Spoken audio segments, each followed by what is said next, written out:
do the meeting, starting meeting together. 起立，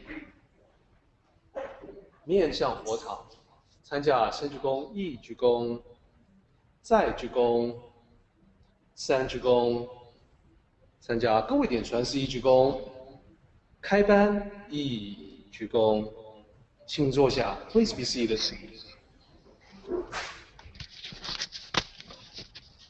Bill, I'm going to go ahead and mute my microphone. All righty. Thank you, sir. Welcome, everybody. It is another just plain gorgeous day in scenic Indianapolis, Indiana. All of 42 degrees. We've had our first hard frost, and that's not real typical here. It normally neither freezes nor snows before Halloween, and we've had both, our first sticking snowfall and our first hard freeze. Winter is on its way. But it's about 42 outside and the sun's shining, and it's just a beautiful crisp day out there. I've already been outside for a bit. I love to watch the seasons change. I have to confess, after we've been knee deep in snow for a month, I'll be ready for it to be over. But it is so beautiful to see, and I'm always grateful for the opportunity to see it.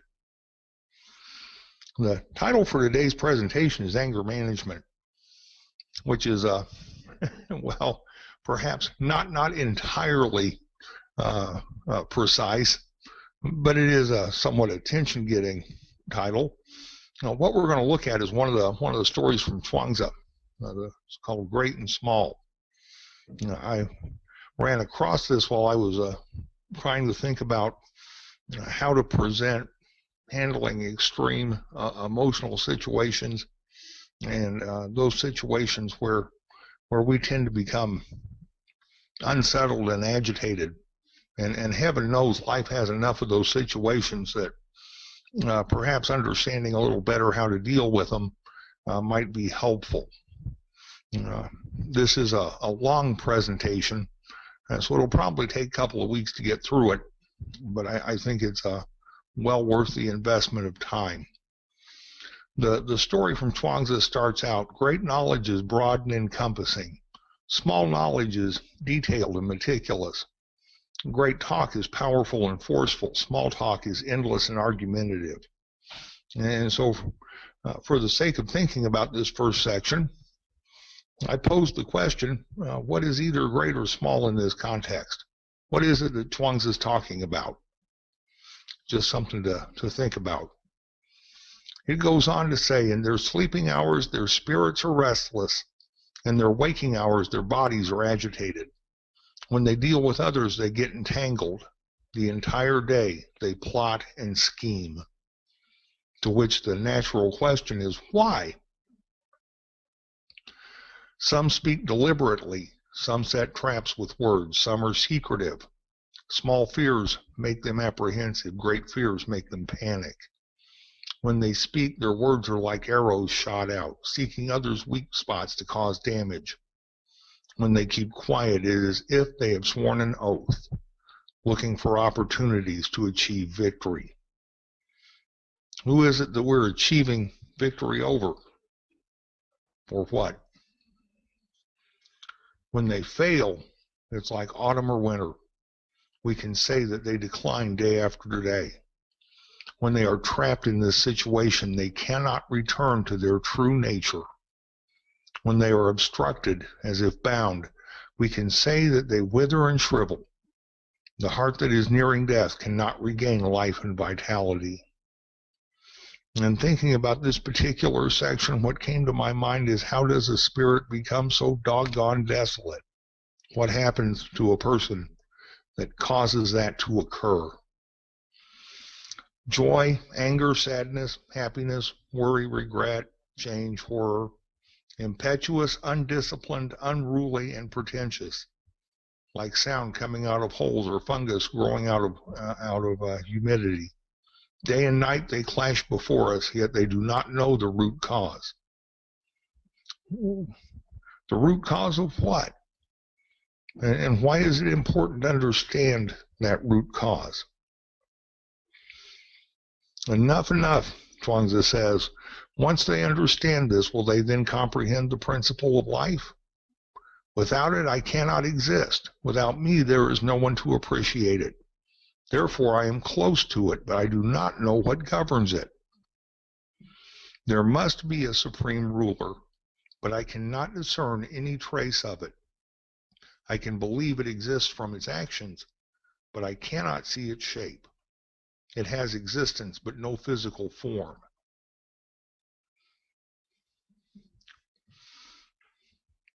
So who do we think is the supreme ruler here? And if there is a role of the Tao in this story, what is it? And what exactly does this story from Chuang Tzu have to do with anger management? Well, actually quite a bit. Chuang Tzu speaks of great knowledge and small knowledge, of great talk and small talk. What he's talking about here in general terms is the expansiveness of the minds of people. If we stop and think about this for a moment, it's almost a commentary on how to get oneself in serious trouble in social interactions and interpersonal relationships, or how not to, if we pay attention. One could possibly say that instead of using great and small knowledge, one could talk about broad-minded and narrow-minded or small-minded people.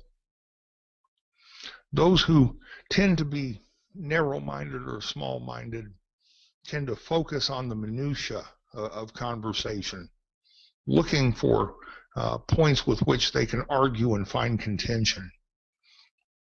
They feel that compelling need to be heard or to be right, that need to pick something else apart simply because they feel they don't agree with it or that they know better than everyone else. It is from that perspective of living that we wind up facing people who are completely inundated by their own prejudices, unable to see past the wall that they've built around their minds by themselves. And because of that, they lack tranquility. There's no peace in that mind or in that heart. Therefore, their spirits are restless and their bodies are agitated.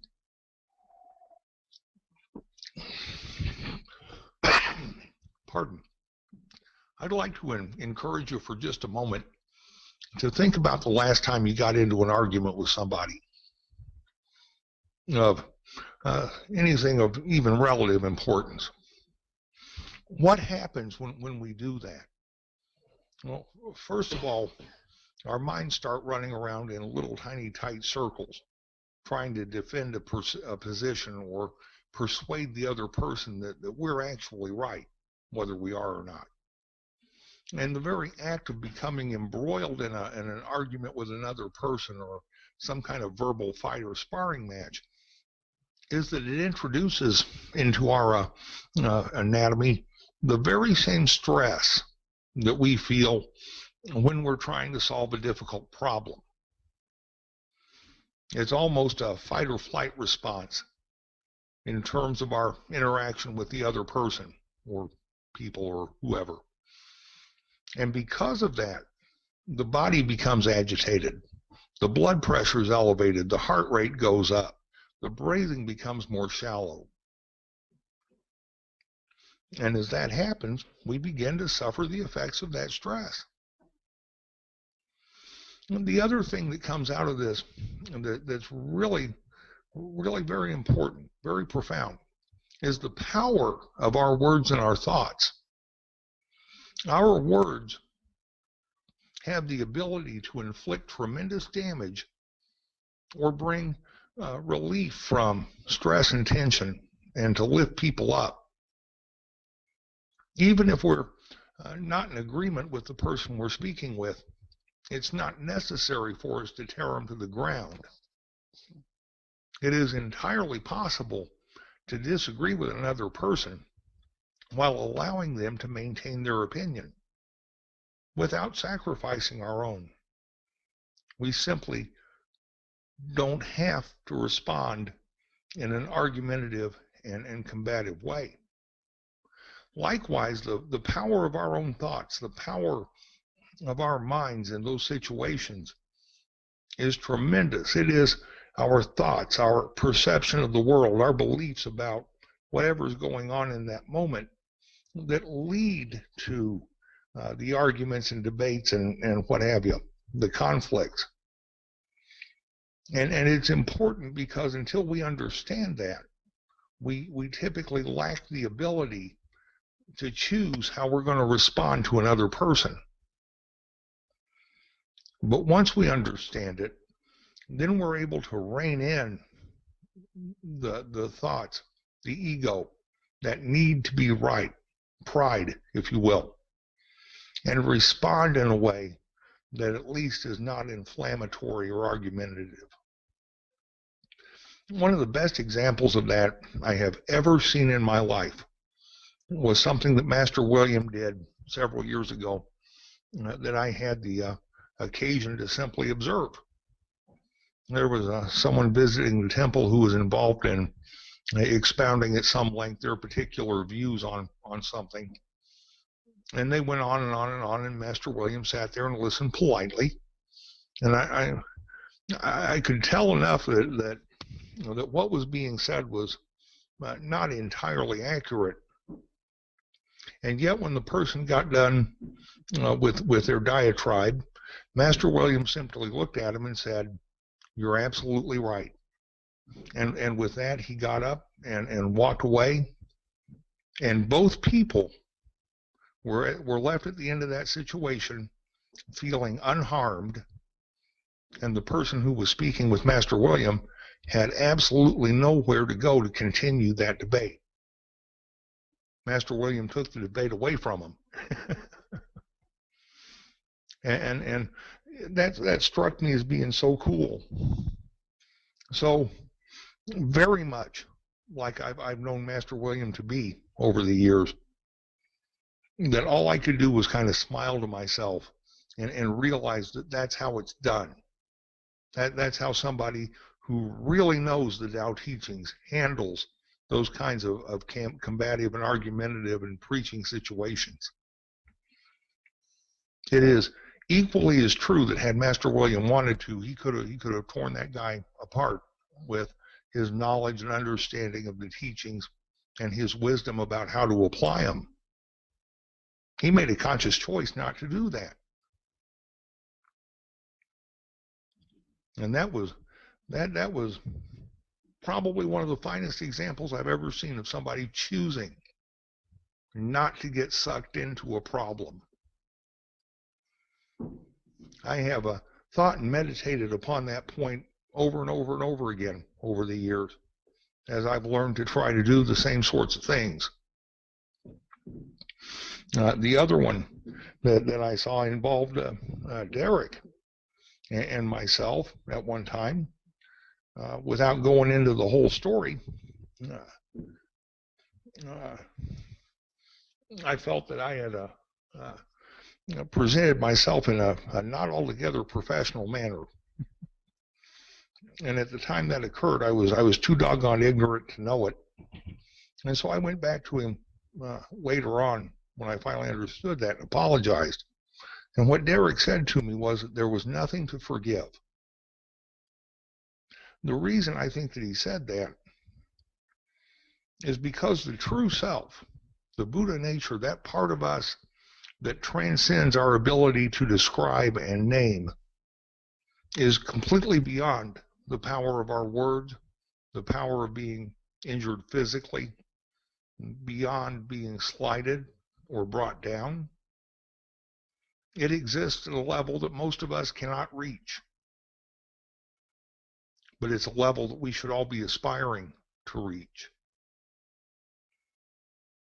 So never underestimate the power of our thoughts and of our words to either cause harm or not, to either lift a person up or not.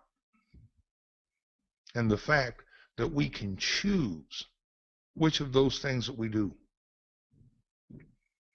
In the story, Chuang Tzu says when these folks fail, it's like autumn or winter.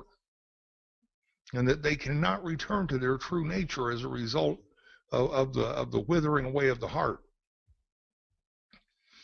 That single statement makes this entire story worthwhile, because it illustrates very clearly the relationship between the mind and the spirit, between the true self and the individual that we might identify by the ego. If the ego rules everything that we do, in ignorance or in prejudice or in anger or in any other negative way, we have nearly conscientiously sacrificed our ability to return to our true nature, because we have convinced ourselves that the way we are is right. You can hear that sort of thing all the time in the faction of Western culture that I like to refer to as the church of what's happening now.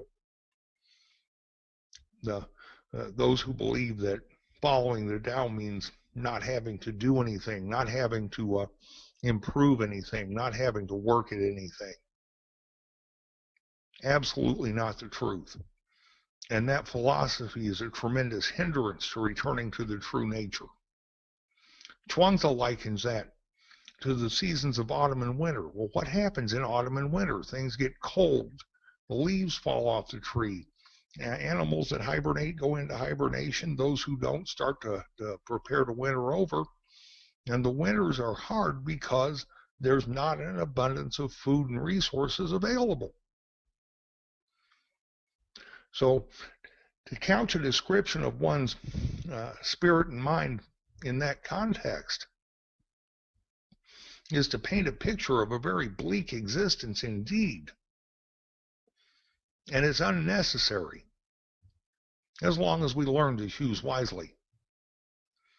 It is making that wise choice, of course, that is the reason for the story and the lesson to be learned.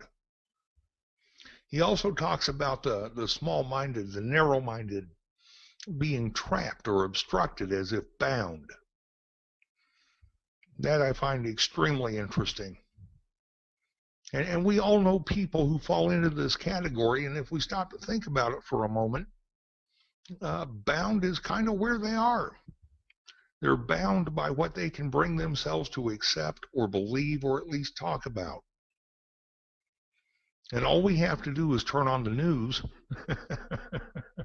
on any channel to find that there are, in fact, a great many people who are bound by what they refuse to accept or even listen to. Between those of us that are gathered here this morning, we can probably list easily 15 or 20 different major political issues in this country where both sides of our government are completely obstructed and bound because they refuse to acknowledge the point of view of the other side. And being obstructed as if bound in this way brings about the withering and shriveling of the heart and the spirit. It absolutely does. When we get to the point where we refuse to learn that there may be a different set of answers, a better set of answers, a different viewpoint, a bigger viewpoint than we can currently deal with, we've bound ourselves to what it is that we can bring ourselves to look at, to understand. Ideally, we all would be prepared to encompass the views of any and all knowledge and wisdom that we can gain, so that we can gain the most information we can possibly get our hands on and use that information to make better decisions and choices. But we all know way too often that doesn't happen for a bunch of reasons. The consequences of living life in that manner is the withering and shriveling of the heart. And Chuang Tzu says that a heart nearing death cannot regain life and vitality. That's a reference to the death of the spiritual individual and to the isolation of the person. folks who are extremely small-minded, very bigoted, narrow-minded to a fault, who will argue certain points for which there's absolutely no defense, very typically wind up on their own because nobody wants to be around them. We all know people whom, no matter what you say to them, their response is negative and petulant, and the world is out to get them. It approaches the degree of paranoia, perhaps.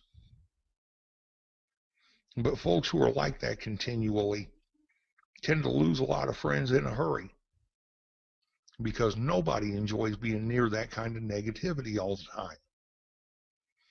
He says they're clashing day in and day out with each other, with other people, even within themselves. Maintaining that small-minded perspective, that small-minded view, is an ever outward spiraling circle of small-mindedness, prejudice, and the inability to accept the better set of answers and the wider view. It doesn't stop until someone makes a choice. And it's fed by the emotional roller coaster that every single one of us has been on. Right? Extremes of wonderful emotions and extremes of very negative emotions. Neither one of which really are positive. There's no moderation at the emotional or mental level. No order, no restraint to the thoughts and words that are spoken. And without those things, there can be no realization of the movement of the Tao and the importance of that much wider view to the individual. Continuing ignorance of the higher truth is the result of maintaining that small-minded nature. It blinds us to the better answer. It keeps us in the dark. It makes real understanding very difficult. And it is only when we admit that we have a problem with these things that we're then able to do something about them.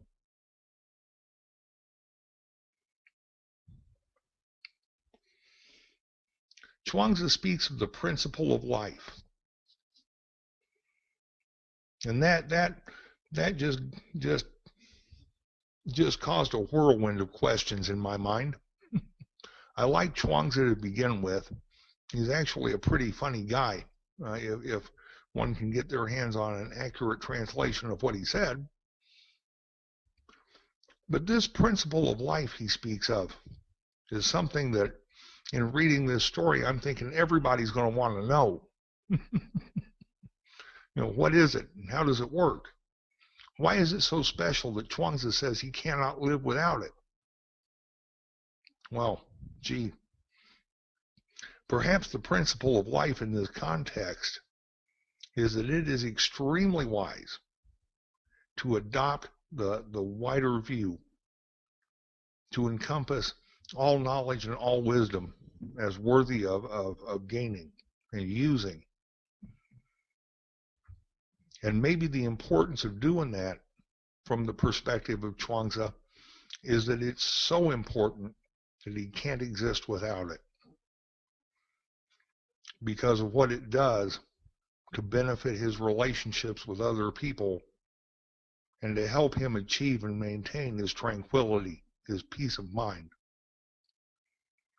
It's an interesting set of questions. Why do others not appreciate it?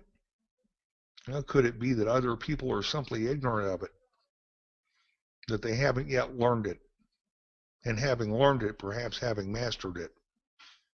I know I still work on my relationships with other people on a pretty much daily basis. And over the years, I've gotten better, but I'm not prepared to say that I'm on a level with Chuang Tzu or even my older Tao brothers and sisters. I have found from time to time that depending upon what happens, I myself can actually be fairly quick to snap and a little too emotionally involved in some things. The last question I want to leave everyone with this week is who or what governs this principle? What is it? How does it work? And who or what is it that governs it? Next week, I want to take the entirety of my half hour and I want to talk about those things, as well as the last set of questions, who or what is the supreme ruler, and how do we come to recognize this entity? Who is this guy? Why is it formless and without shape? I think everybody probably knows that. And do we really need this supreme ruler? I'd like to encourage all of you to spend just a little time thinking about this. The story from Chuang Tzu is available on the TrueTao.org website. It bears reading and meditating upon. And so for this week, please take advantage of that and consider it a bit. I found this, and this isn't the first time I've read this. This is probably the 10th or 11th time I've read it. But my perspective over the years has changed. And this time in reading it, I saw a few things differently than I did before. So when we get together after the joint meeting, perhaps we can get through this and all of us will learn something together. Thank you all very much for letting me share with you. Truly appreciate it. And I'm hoping that something I may have said will be useful to someone. Thank you.